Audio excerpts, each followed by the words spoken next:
bienvenue dans un nouvel épisode de One Minute Tip, une émission où je vous présente une astuce en une minute. C'est parti.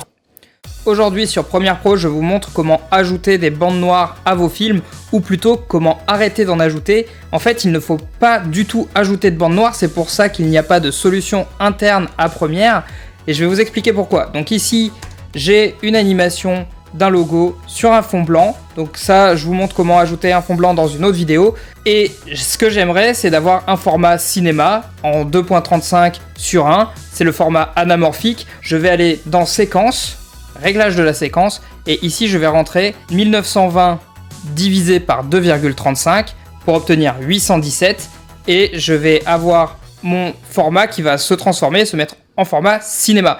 Donc bien sûr, parfois on a besoin de faire un export en 16 neuvième, c'est par exemple sur YouTube beaucoup mieux parce qu'on va pouvoir insérer des end cards, etc.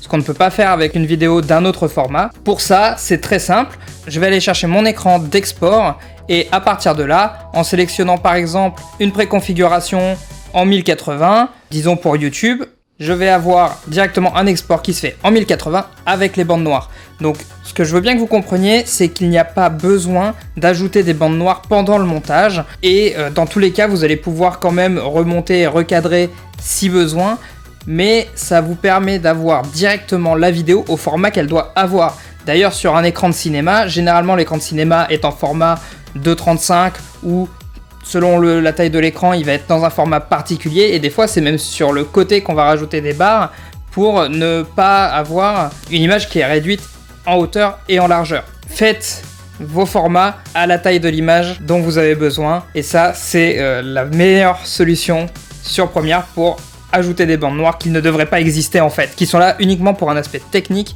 et parce que on peut pas couper la vidéo. Donc voilà, j'espère que cette astuce vous aura bien aidé. Si c'est le cas, n'hésitez pas à nous le mentionner dans les commentaires et à nous laisser un pouce bleu. Dans tous les cas, abonnez-vous à la chaîne, vous y retrouverez du contenu autour du filmmaking et du motion design, ainsi que des rencontres autour du cinéma. Et tout ça pour vous dire qu'en attendant la prochaine vidéo, à vous de jouer.